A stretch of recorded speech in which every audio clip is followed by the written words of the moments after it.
Everybody say advance. That was most of you. I think that'll do. All right. If you would, go ahead and open up. I'm going to have you open up to 3 openings. Can you manage that? 3 openings. This side, it seems like they're okay. How about you guys over here? Okay, that's good. All right. All right, now listen. You know that this is a participation sport, all right? If I think you're falling asleep, I will go back and preach to you specifically. The guests are like, seriously? No. Okay, all right. Joshua 1, Luke 10, and Colossians 2. Joshua 1, Luke 10, and Colossians 2. Joshua 1, Luke 10, and Colossians 2. Last week, I preached a message, and this is kind of, I had told you I was going to continue it today, but out of that came what I'm about to share with you. Last week's message was rise, stand, speak, press, and overcome. How many of you know it takes a little bit of effort to press forward? To advance something, it takes effort, doesn't it?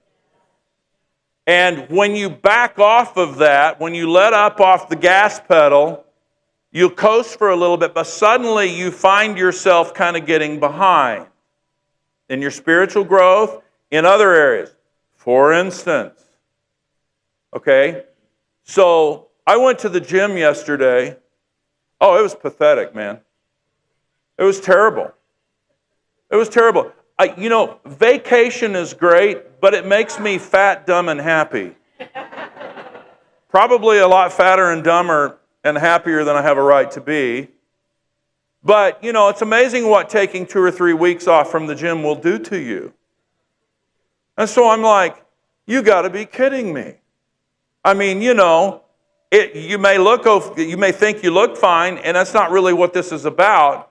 But suddenly you realize you're not nearly as strong as you thought you were. Now, in your spiritual life, there's something there that we need to remember. Now, the one thing that I did do while I was on vacation, read my word, prayed every day. I can't do without that. I can do without the other, and I have lots of times, trust me. And the excess Pop-Tarts will reveal that. But the reality is that I can't do without the Word and I can't do without prayer, because that's what feeds you and causes you to grow spiritually. It makes your eyes see more clearly in the Spirit, helps your ears to hear more clearly in the Spirit. Are you with me this morning? All right. So the title of the message this morning, and this is what I felt like the Lord just brought up within me. This is for each and every one of you here today. If you're here today, raise your hand. Those of you who are not here, I'm coming to pray for you right now. All right? There's a lion inside of you. Whether you realize it or not, if you're saved, there's a lion inside of you. All right? And we're going to talk about 4 types of references of a lion that the Bible gives us. But before I get too far ahead of myself, let's look at Joshua chapter 1. It's 1 verse. And then we're going to go to Luke 10. Joshua 1:3. Every place that the sole of your foot will tread upon, I have given to you. That's to every believer in the sound of my voice. Everybody watching online, every place. This wasn't just written to Joshua, it was written to him, but it was also extended to us. Every place that the sole of your foot will tread upon, I have given to you. We have to remember that. Luke 10:19 says this, behold, I have given you authority to tread on serpents and scorpions and over all the power of the enemy, and nothing shall hurt you. Say, nothing shall hurt me. Nothing shall hurt me. So the proper context of that usage is referring, of course, not to snakes and scorpions, but to Satan and demonic entities. Now let's look at Colossians chapter 2. Colossians chapter 2, looking at verse 15. Now, this is looking back at what Jesus did for us. Prior to the cross, this was not available to those living in the Old Testament days or under the Old Covenant. All right? Pretty cool how they got that up there, right? Can you see that? Good. Those of you in the back probably can't. That's why, leave Pastor Judy to come on up here and sit up here, y'all. But anyway, that way, we'll just make it smaller each week. That way you can move up to the front. Okay. All right.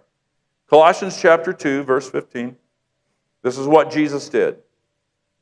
And having disarmed the powers and authorities, he made a public spectacle of them, triumphing over them by the cross. Now, Jesus did not just go and defeat Satan.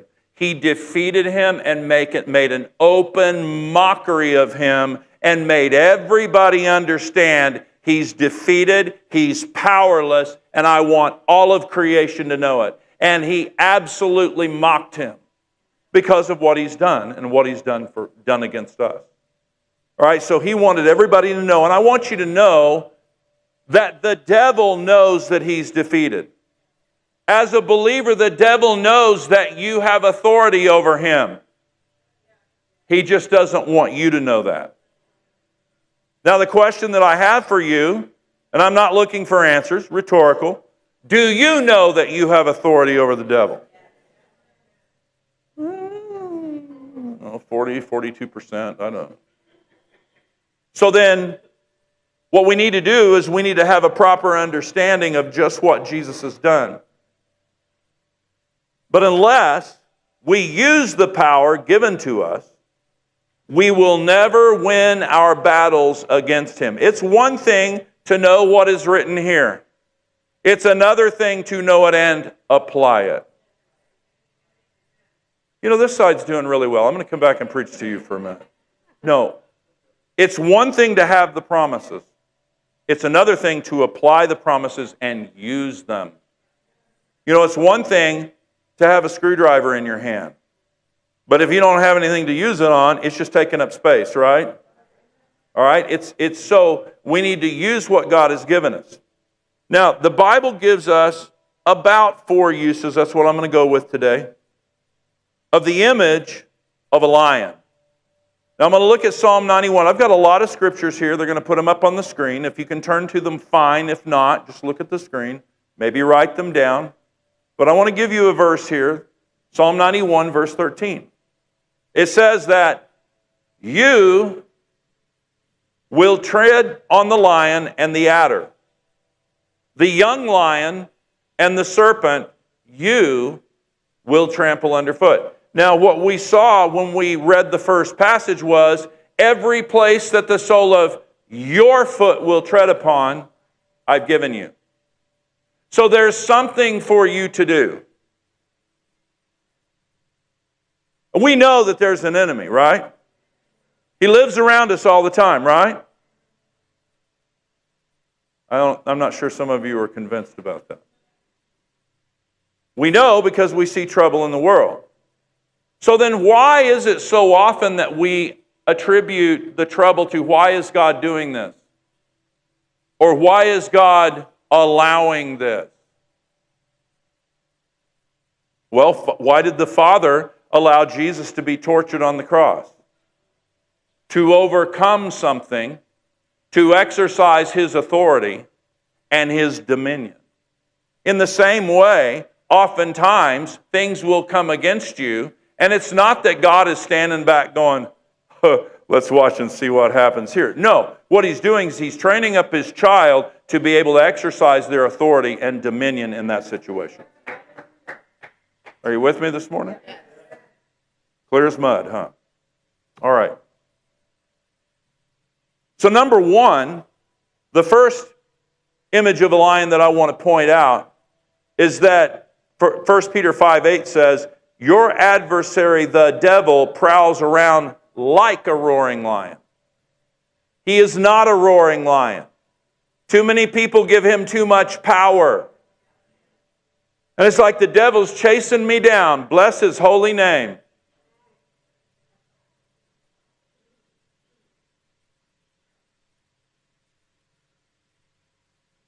We give too much power to the devil who has been rendered powerless. He's like a roaring lion. He can pose as an angel of light too. So we have to be careful of his devices, but this is the number one image. Your adversary, the devil, prowls around like a roaring lion, seeking someone to devour. Who is he going to devour? The one who has left themselves open to his devices. The one that's gotten out of the gym for 2 or 3 or 4 weeks or 4 months and gets flabby spiritually. I've done that too many times in my life. The one that does not heed the word of the Lord. And let me just tell you this. You're going to be influenced either by the spirit of the world or by the spirit and the word. There's not any other. There's not like a mediocre kind of gray area. You're either going to be influenced by the spirit of the world or by the spirit and the word of God. And so it's important that we yield ourselves to the right one. But the number 2, second, and this is really first, but I wanted to put these in order. There's another lion. The Lion of the tribe of Judah. Do you know what that name Judah means? Praise. It means praise. So when you're walking through the valley of the shadow of death, we'll look at Psalm 23 in a few minutes. The fact of the matter is that there are going to be times when challenges come. 10 times a day, 15 times a day, whatever it is, there's a point and place there where you allow that lion to roar praise out of you, and you will see that lion come to your aid. Psalm 54:7 says that sometimes we feel like we're surrounded by lions. Anybody ever feel like you're surrounded by lions? Just raise your hand. You know what I mean. Yeah, this is church, just be honest. But the fact of the matter is that even though we're surrounded by lions, you have a greater lion that lives in you. But you have to allow him out. And can I just tell you that you have a greater lion living in you all the time? All the time. He doesn't decide to move out when you've decided to act like a jerk to somebody. Which I know nobody in this room would ever do that. He doesn't decide to say, you know what, I'm going to withhold from you because you were a real stinker at dinner. Or I'm going to withhold from you because, you said that curse word. That's not how he does. He deals with us one-on-one. All right? But you have him living in you. And he said, I will never leave you nor forsake you. So there's times when you just need to, right in the middle of a dark place, right in the middle of a trial, right in the middle of fear, right in the middle of darkness, whatever's happening in your life, you need to stop what you're doing, turn off Netflix, and let out a roar of praise and watch the peace of God come down on you.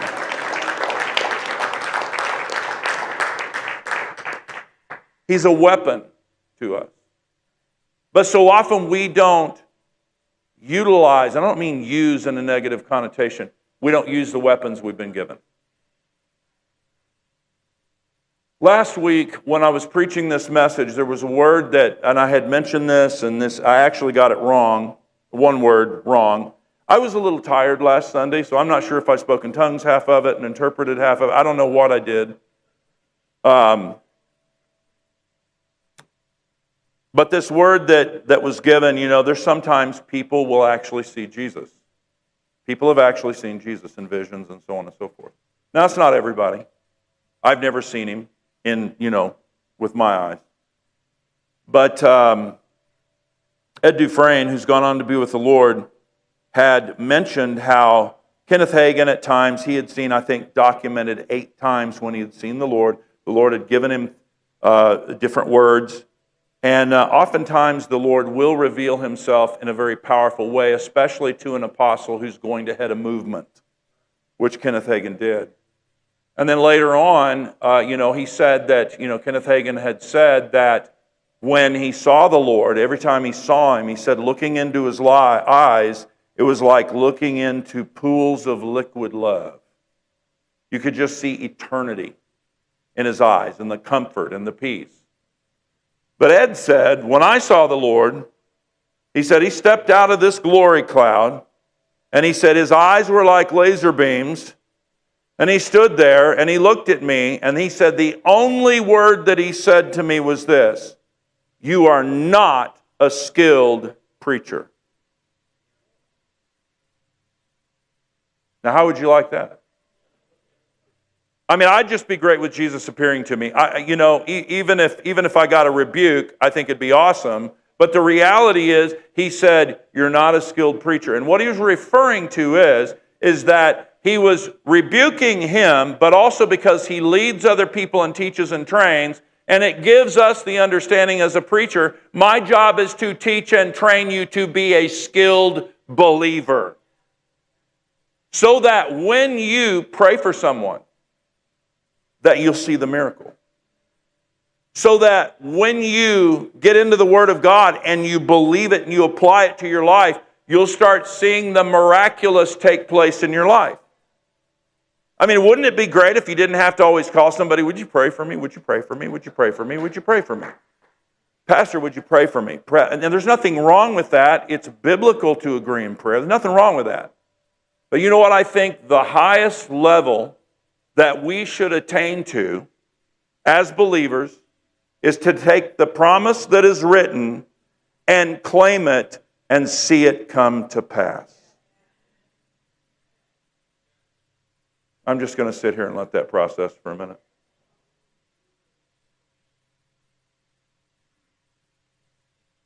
So the reality is that we should be skilled believers. Now, there's no condemnation if we are not there yet, because we're all growing at different rates. Man, I've got so much to learn, it's not even funny. And I'm not talking about just how to write my name well. I've got so much to learn about being a believer, it's not even funny. I'm working to apply it, but you know, each and every one of us, every day, we should be growing in the Lord. Every year, I would encourage you, man, if you haven't yet, and this is, let's take a moment while we go to our sponsor. If you haven't gotten one of these, I encourage you to do it. We've got some left. Half price. There you go. This has a reading plan in it. Yeah, there's other reading plans. That's fine. But read through the Bible. Don't just read a verse. Don't just read some verses every day. You need to know context. Speaking of which, orientation will happen August 22nd for Grace Bible, 27th for Grace Bible College. Starting on Tuesdays and Wednesdays, CAM will happen on Tuesdays. Biblical studies will happen on Wednesdays. Do you know why we're doing biblical studies? We encourage you to go through CAM first. I would encourage everybody to go through it. You're making an investment into your spiritual life. It's very, very, very reasonably priced. That's all it is.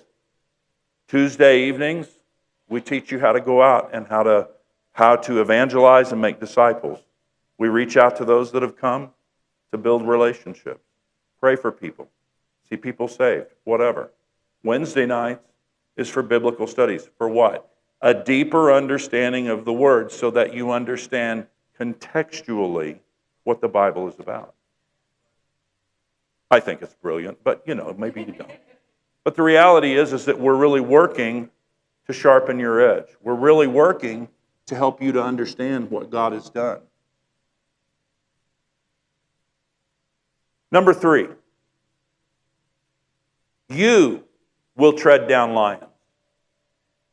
So we've talked about the adversary prowls around like a roaring lion. We know that Jesus is the Lion of the tribe of Judah. But we also know now that you will tread down lions. This doesn't refer to real lions, though through faith that can happen too. Daniel was in the lion's den, we all know that. But this is metaphorically something saying that Satan is coming against you in some way. And so when we talk about this, I want to go ahead and let's go to Psalm 23. Let's go to Psalm 23.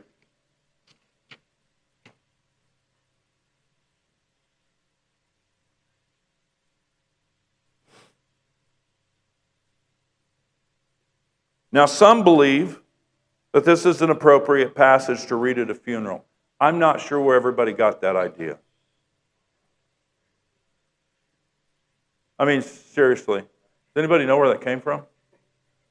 Because of the valley of the shadow of death. That's the only reason why it gets preached at funerals. It's not a funeral passage. The Lord is my shepherd, I shall not want. He makes me to lie down in green pastures. He leads me beside the still waters. He restores my soul. He leads me in paths of righteousness for his name's sake. Yea, though I walk through the valley of the shadow of death, I will fear no evil, for you are with me.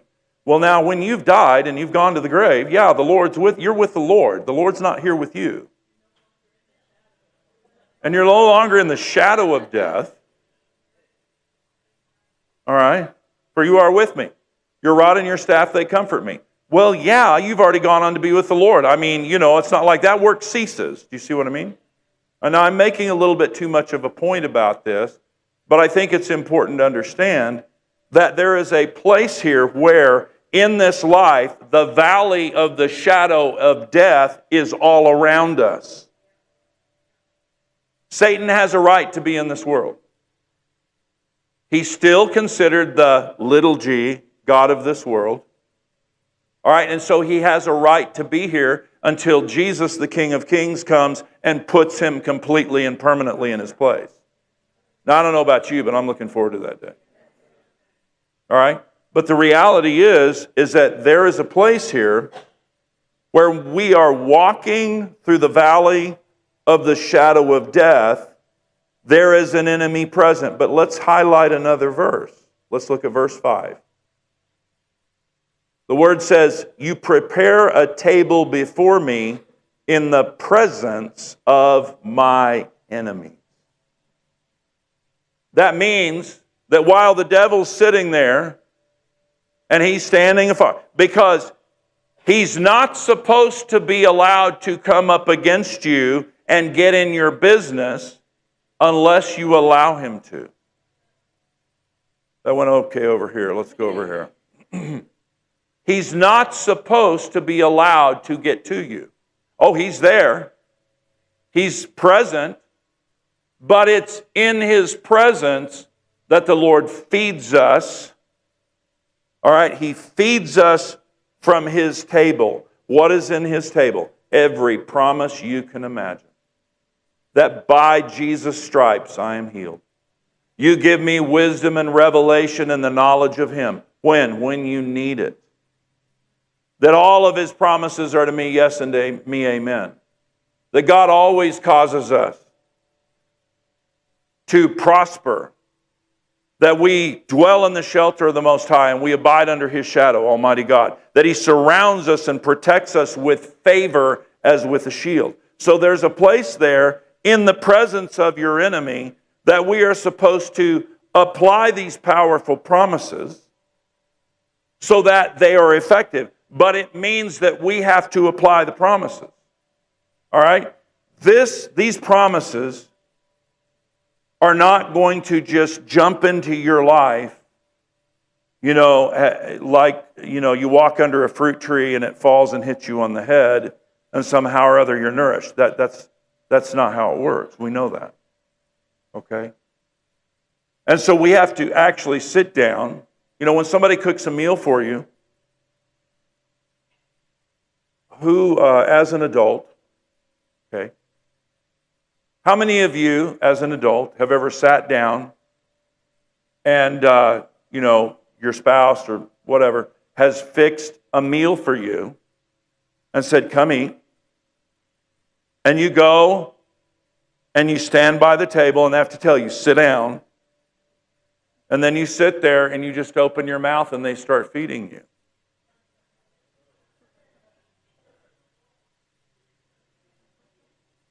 If you've had that happen to you, you need more help than I can give you today. No, what do you have to do? They've fixed it. You have to sit and you have to take your fork to your mouth and feed yourself. So God has prepared a table before us, but it's in the presence of my enemy. God wants you to learn what it's like to deal with adversity as it's coming. Because guess what? It's coming. You're welcome. No, it's coming because we all know it's coming. But this is how we prepare ourselves to deal with it. And we show, when we exercise the authority and power of God through us, it shows the devil what he can and cannot do. You see, we train the devil with what he can and what he cannot do based on our training with the Lord in the Word and how we exercise that and how we clothe ourselves with it.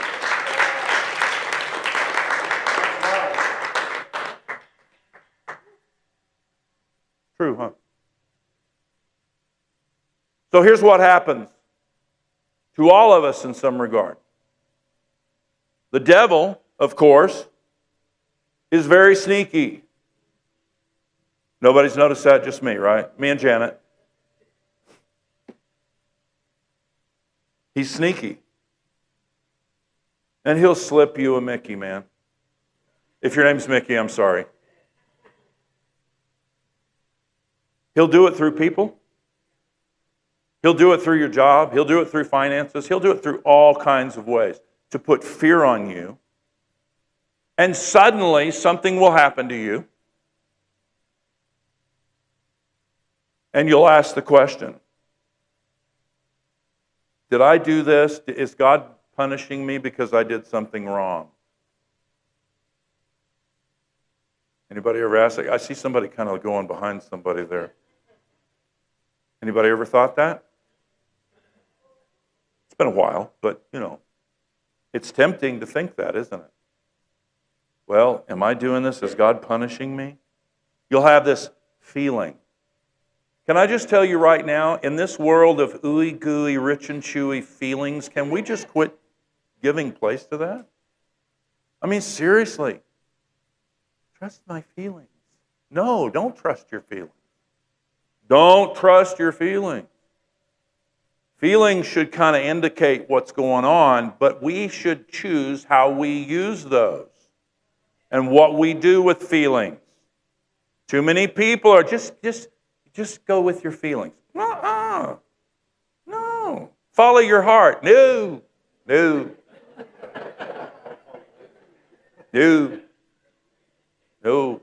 The heart is deceitful, and above all, it's wicked.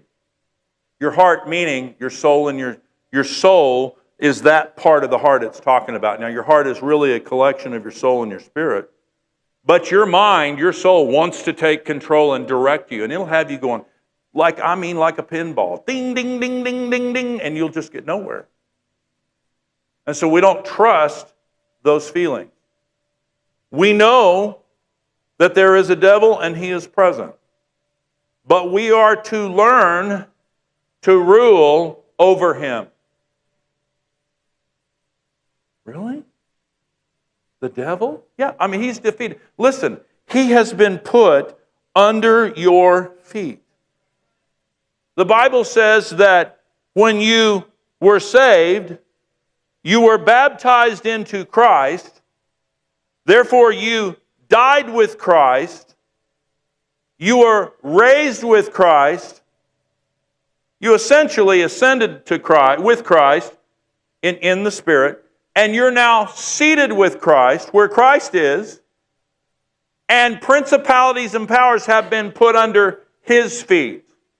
If they're put under His feet, they're put under your feet. Because He's the head of the body, and you're the body.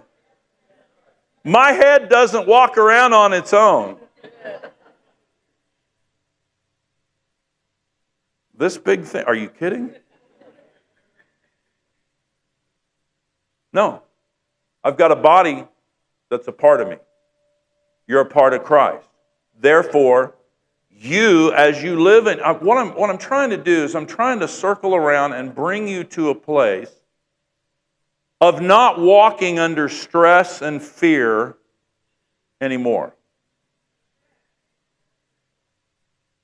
I'm going to get to the point in place, and this is teeing up over the next couple of months. We're going to be talking a few weeks about healing. We're going to be talking a few weeks about wisdom and various other things. Not so much healing so that you can come down and feed off of somebody else, but so that you can learn to apply these things so that when somebody in your family or a friend needs healing, hey, listen, you can pray for them right there because you've been equipped with the power of God to be able to lay hands on the sick and see them recover. Now, I realize that's not in every situation. You can't necessarily walk up to the CEO, walk into his office and go, boom. I get it, but that's not the issue. The issue is that you then have the tools. You know what the Word says. Your faith is activated upon that promise, and you know that if you follow it through, you'll see the result for a miracle. Now, we're seeing this more and more and more. No, not everybody that I prayed for got healed, but it's getting there more and more. We're training. I'm training. That's what Cam is doing. We're training. That's what biblical studies is doing. It's training you so that you begin thinking more like God because God lives in you. Are you with me today? Yeah. I didn't need a clap. That's okay. Just want to make sure that you weren't asleep. I was about to come straight back to the back and start preaching to somebody.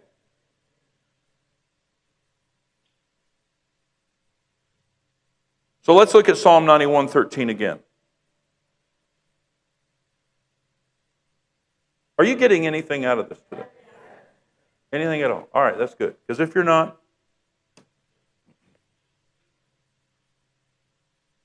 okay. Psalm 91, let's look at verse 13 again. You will tread. You will tread on or walk on the power of the devil.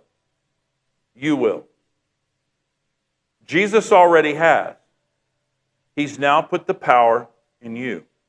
And so when we do this, as we grow to become skilled believers, let me just say this. Let me get off the notes.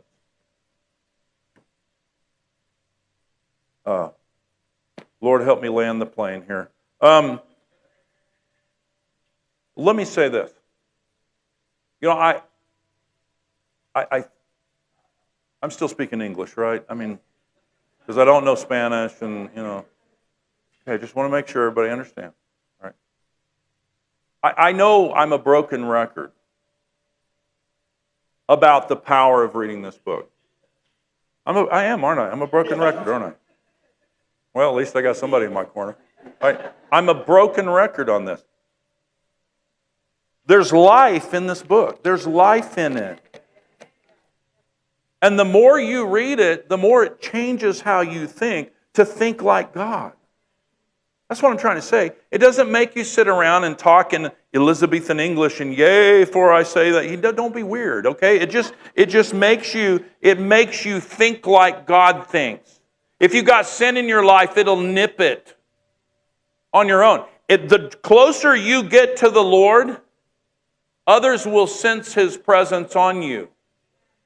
The closer you get to the Lord, the more you will see your life prosper and be blessed in various ways, in whatever way you need it. The closer you get to the Lord, it means that you're reading the Word. You're not just listening to prophets. That's all a part of it. You see what I'm saying? You have to read the Word for yourself. But there's promises that are filled with life.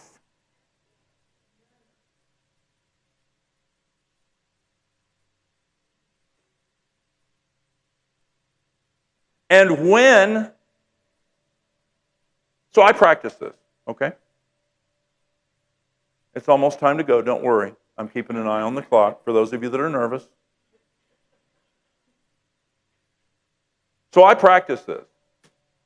So I don't know about you, but some of us have been going through that thing where we've had the eternal cough. Anybody else? Just me? So I'm the only one?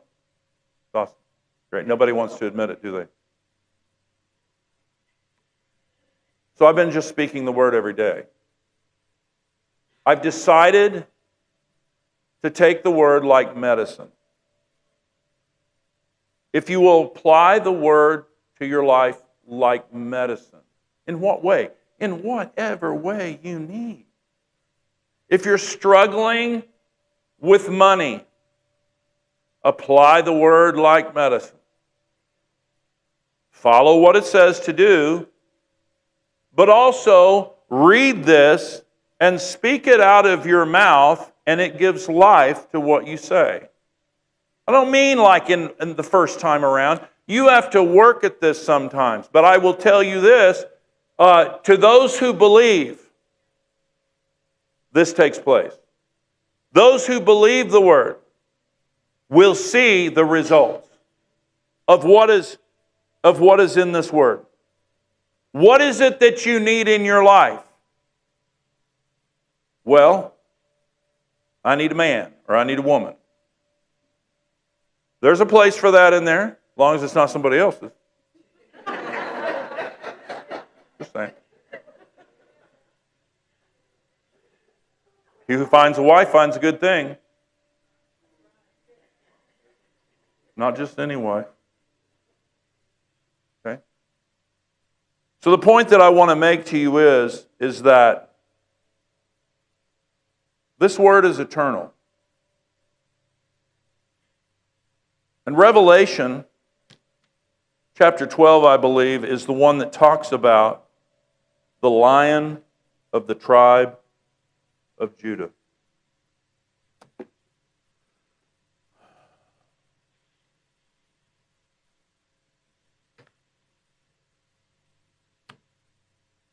I want to tell you this too. Let me give you a closing passage here. I think.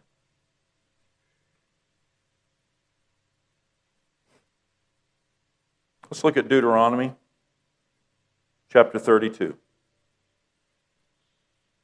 Deuteronomy 32.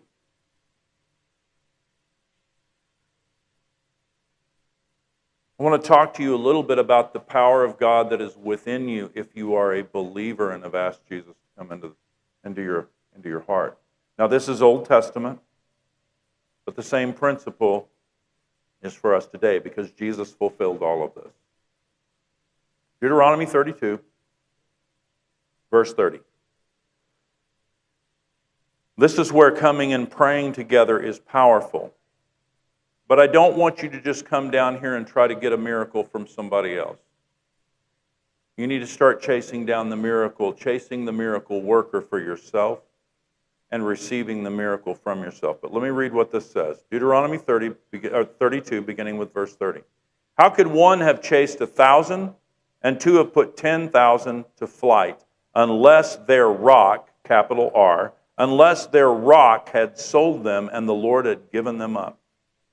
For their rock is not as our rock. Our enemies are by themselves. For their vine comes from the vine of Sodom and from the fields of Gomorrah. Their grapes are grapes of poison. Their clusters are bitter. Their wine is the poison of serpents and the cruel venom of asps. So what the asps, notice I said that and clarified. But the reality is that who you're living under, who you're living in obedience to, whether it's the world or the Word, that's who is going to be behind you in terms of power. All right, if the rock, which is Christ, is your rock, then no other rock can defeat you. No other rock can defeat you. And you'll have people come up against you, and they'll speak poisonous things to you. Listen, I don't want to get in trouble. Look, I don't. I don't want to diminish this either. When I was a kid, you never heard about bullying. You never heard about bullying, and I'm not saying it's a thing. I get it. I don't want anybody to be bullied. All right, but you never heard about it. Now, what that caused me to do, I think, was to learn how to overcome it. All right? And it's a thing, and we need to teach people not to do that. But the reality is that when things come against you, you overcome things by advancing against them, realizing what has been put within you. You know, I'd get picked on sometimes as a kid or whatever. I was about that big around when I was a kid. And I'd get picked on at times, and my dad would say, well, what are you going to do? I had a kid one time in school, in middle school, turned around, I was in the lunch line, turned around, and just punched me right in the chest, cracked my sternum. So my dad came to the school, and we had a little discussion with the principal about that. But you know what? I got over it, and I learned to overcome. I learned to be careful what I did with my mouth. I'm not sure if I really said anything, but the reality is that there's a place there where we need to take what has been put within us. What has been put within every believer is the rock, which is Christ, the Lion of the tribe of Judah. And when you come up, he will give you the wisdom that you need when you come up against a challenge, when you come up against something that's coming to take your peace, that's coming to take your health, that's coming to take your blessing. Whatever it is, you have the opportunity and know that when you stand, you can stand on the rock, which is Christ, and you can give up a praise and allow the Lion of the tribe of Judah to rise up and devour what is going on around you.